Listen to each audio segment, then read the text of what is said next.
Welcome to the video lecture of Big Data Analytics. As we have seen few topics in the last class, today we will see further topics that are existing in the syllabus. We already discussed there are few topics that exist in unit number 1, like Introduction to Big Data, Google File System, Hadoop Distributed File System, Building Blocks of Hadoop, Introduction of Types of Data, Characteristics of Data, Applications of Big Data. Today we will see what is exactly a Google File System is. In your daily life, generally you have been using this word Google for every small purpose. From morning to evening, we have been searching lot of things in Google for any kind of request that we have. So today's lecture contents would be learning in detail about Google File System, where we are covering a traditional file system, that is a file system that exists before Google comes into picture, and next one is understanding the architecture of Google File System, and then checking with read and write algorithms that are existing in Google File System. So by this lecture, you are going to understand these things, where you are able to understand actually the processing mechanism or file system mechanism, and you will be seeing Google File System execution flow. Now, as an outcome of after this lecture, you will be understanding all the topics whatever I have listed over here. Coming to the traditional approach, let's see this. We have something called as relational database, where data will be stored in the form of a structured format or unstructured, semi-structured format, where you will be having a set of rows and columns. Assume that these are all records that exist in the traditional system, where I have number, name, place, etc. For an example, like every individual field has its own identification or unique value, where generally in a database the first field will be holding the identification number, which is that field will be controlled by the same field value. Now assume that in relational database system, if you are communicating using a centralized system, that means there are n number of machines which are accessing the information from different parts of the globe. If they want to share with one another, then we will be talking about the centralized system. Now, a user who is sitting at different location can access the data with the help of centralized system, that has been clearly shown here. For example, in the traditional approach, this will be successful when the data is very less and the data is in a structured format. So that's the reason why traditional file systems or relational databases will store the data in a very structured manner, and it will take very less time to access or store the data because it is in a structured format.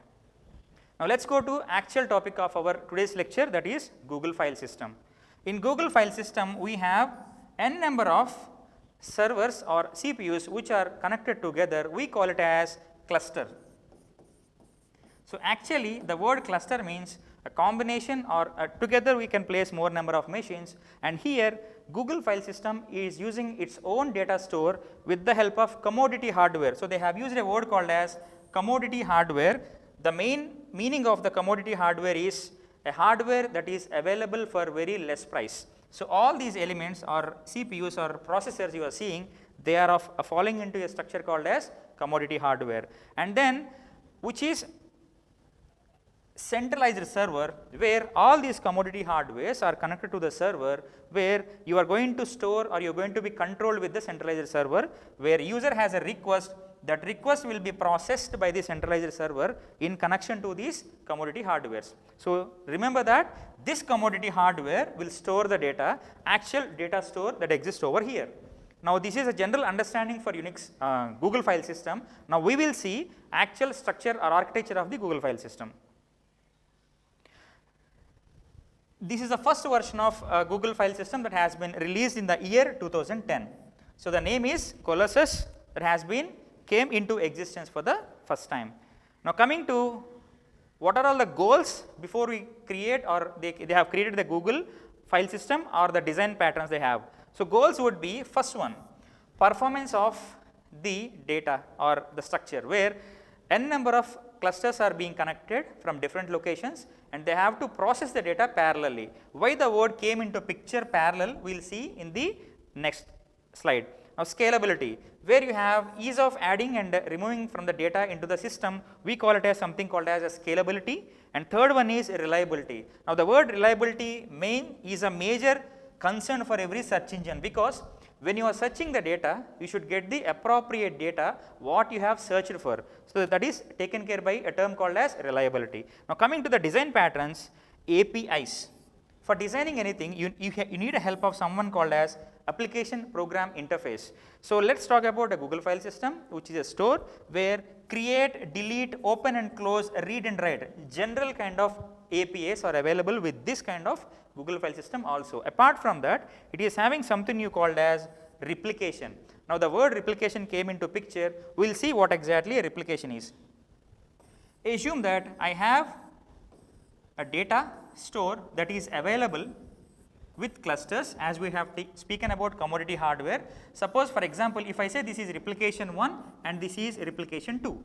For example, A exists over here, B exists over here and C, and A also exists in the other cluster along with B, C and D, few more data also. That means, if this cluster is not responding or if this store is not responding, then server will connect it to the other cluster where the same replication of the data exists over there.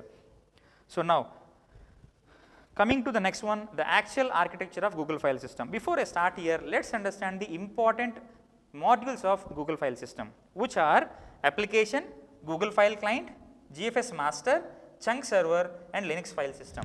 Now, let us see how this works.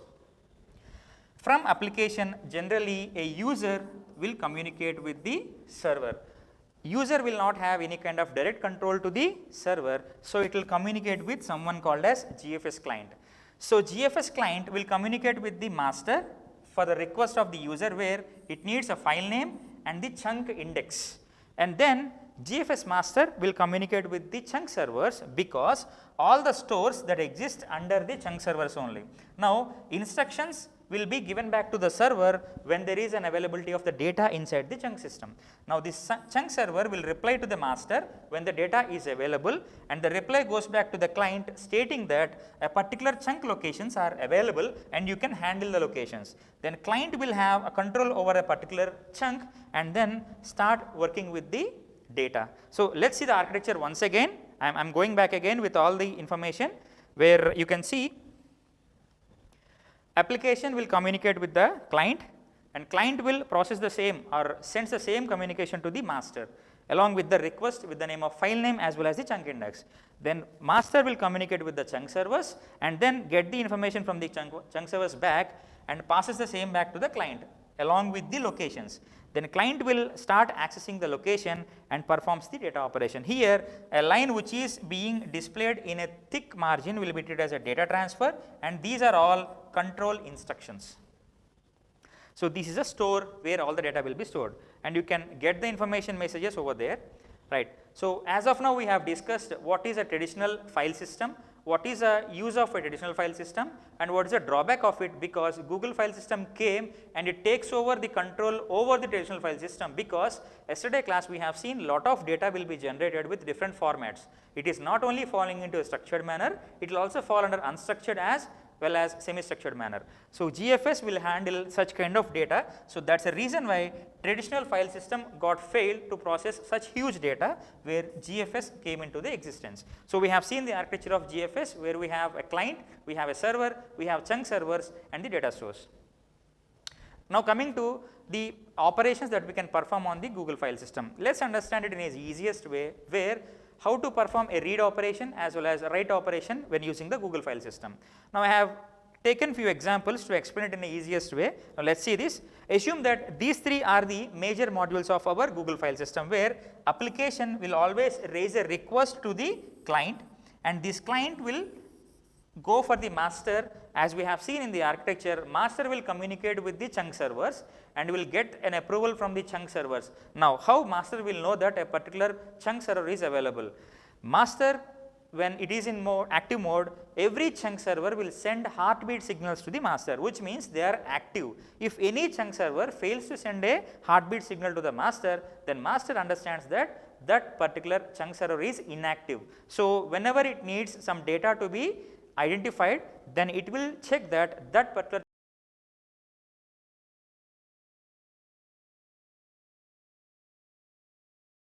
information about all the chunks, and we call it as metadata.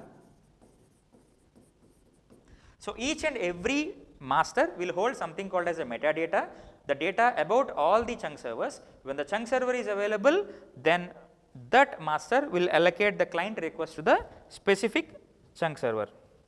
Now, let us see the order of execution. For reading operation, I have given the file name and the byte range to GFS client.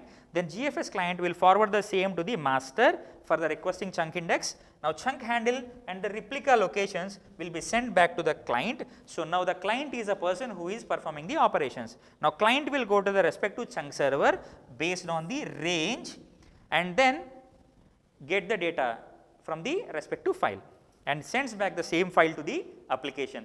This is how actually the process goes on. Let us see once again very easily.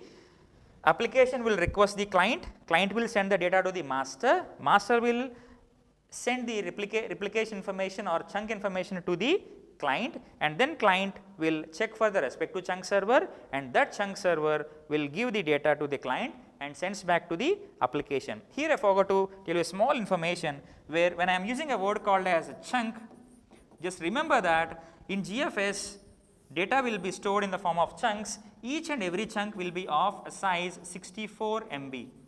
So, it is a fixed size, it ranges from 64 and forward, but the minimum size would be 64 MB. So, all the chunks will be of a same size. So, 64 MB chunks will be available, that means data should be stored inside that 64 MB chunk only.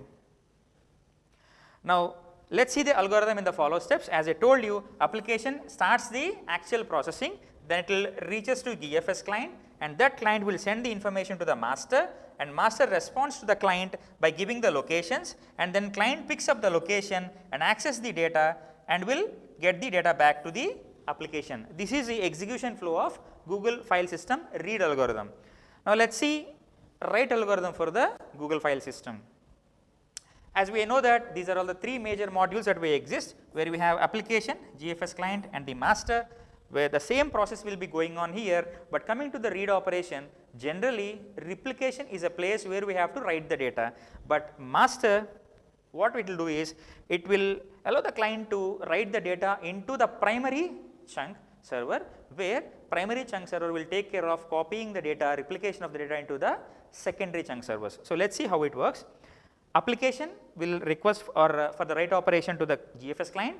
GFS client will initiate the communication with the master, and master will send back the primary and secondary replication addresses, and then client will check whether a primary and secondary are available for the communication. Now, generally this client will communicate with the primary chunk server only, because he will fill the buffer, and from here a replication mechanism will take care by primary only. So, client is not going to perform any kind of replication operations. Primary chunk server is a person who is going to take the authority of doing the replications. Now, let us see with an example where client is performing its operation for the primary using a write command, and it is writing the individual data fields into a specific chunk, and this chunk is a primary one, and then this chunk will perform the replication of a data into the secondary chunks. Hope you understood. Now, let me come back and then let us go once again. So, here we have application requesting for the write operation to the GFS client, and it is sending it to the master. Now, master is giving control over the chunks available. Now, we are communicating with the primary chunk, and it will be taking care of replicating the data into the secondary chunks, and then this is how you are going to explain the example where a data will be loaded into primary, and that primary chunk will do replications into the next level chunk servers. So, when the chunk servers got the data from the primary, and these two chunk servers will respond to the primary chunk server, and it will give the response to the Google file client, system client, telling that the data has been stored as well as returned to the corresponding replication factor to the corresponding chunk servers also. And let us see the algorithm structure in a statement way, where you are originating the same process from the application, you are sending it to the Google client, GFS client, and then to the master. That master will respond back and gives a control to the client over the chunks, and then you will go to the respective chunk which is a primary one, and then you will write the data into it serially, and that data will be replicated in the other chunk servers which are coming under secondary category, and then they perform response operation to the primary telling that they have taken the data from the primary and stored, and primary chunk server will communicate back with the client, GFS client again, and the same response will be going back to the application again.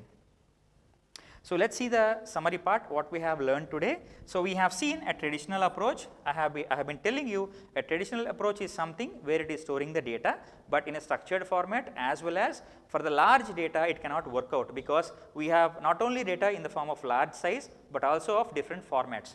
So, there we have gone through a Google file system, where this Google file system is having someone special called as GFS client, who will be assisting the application. Then we have someone called as master, and we have someone called as chunk servers, and the communication, the whole communication for reading or writing process will takes care here only. So, you can remember that nothing is going to be performed inside the master, everything is taken care by the chunk server only. Master is something which is holding the metadata of the chunk servers, that means whether a chunk server is available, working, or any kind of other issues. So, we have seen read algorithm, a total number of 6 steps we have seen how a read algorithm will be performed, as well as a write algorithm, how the total 9 number of steps will be done. Apart from read algorithm, write algorithm will perform few more things, where GFS client will write in the primary chunk, and from the primary chunk it will be performing the replication action into the secondary chunks, and then getting the response from the secondary to primary, and then primary to client, and then client to application again. Now, let us go with a short summary of questions that are available. It depends on what we have understood, we can answer them. Now, I have given you something called as a DFS. What exactly a DFS is? DFS is something we have discussed in the starting slide, which is nothing but a distributed file system. We have seen all the working procedure of a distributed file system, and the second one is what is a need of a Google file system. As we have seen in the traditional file system, we cannot process the large data with different types. So, we have approached someone called as a Google file system, which has been invented in 2010 by the Google itself, and here this GFS is needed to store the Google expanding data, because the data is getting expanded into the size as well as in terms of different kind of formats also. So, we need someone called as Google file system. Now, next one is what is a chunk size? I have told you to store the data a minimum size, that is 64 MB, which is treated as a chunk. So, in this chunk we will be storing the data under the chunk servers. So, I hope you like the lecture. See you all in the next class. Thank you.